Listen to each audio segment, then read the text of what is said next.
Nouveau match annoncé pour Clash in Paris, ça y est, après une énième confrontation entre Nikki Bella et Becky Lynch, la championne intercontinentale mettra en jeu sa ceinture dans la capitale. Une partie de moi continue de penser que ça aurait dû être Bayley, mais bref. Ça vous hype vous? Hey, t'as raté Raw cette semaine, t'inquiète, je suis là et je te récap ça sur Inside Story, alors n'hésite pas à t'abonner et à partager. Côté match, on a commencé la soirée avec un affrontement entre Dragon Lee et JD McDonough. Bon, Finn Balor va rapidement se faire virer du ringside, laissant JD gérer un peu ça tout seul, et il s'en sort à peu près, mais Dominic Mysterio ne pourra pas s'empêcher d'intervenir, et Jay Styles débarque alors pour attaquer le champion, permettant ainsi à Dragon Lee de terminer le match avec la victoire. Et il y en a un pour qui cette défaite n'est pas du tout une bonne chose, et c'est Finn. Dominic va alors lui demander de s'occuper de Styles, il va essayer et échouer lamentablement. Résultat des courses, le champion se plaint auprès d'Adam Pearce qui rend donc le match officiel entre lui et Styles pour le titre intercontinental et ça aura lieu la semaine prochaine. Kofi Kingston a fait face à Penta histoire de venger son pote Xavier Woods et en vrai il a réussi. Alors oui, avec l'aide de ses deux copains en ringside, mais comme on dit, c'est le résultat qui compte. Io Sky a rompu avec Rhea Ripley pour préserver son amitié avec les Kabuki Warriors et donc les deux amis se sont quittés en bons termes. Mais quand Ripley, après avoir éclaté Roxanne Perez dans un match, se fera attaquer par le Judgment Day,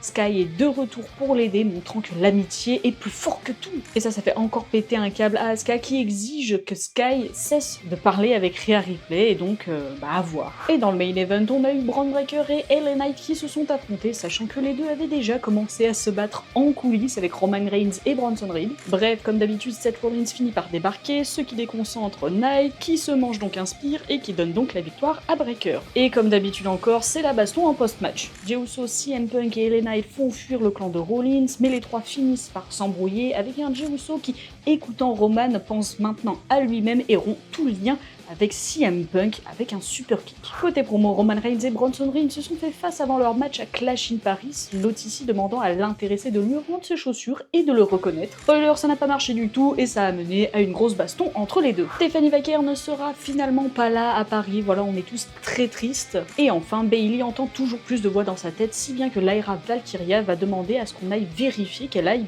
bien. Et voilà, tu as tous les moments importants du show, retrouve plus de récap et plus de contenu sur nos différents réseaux, et à la prochaine.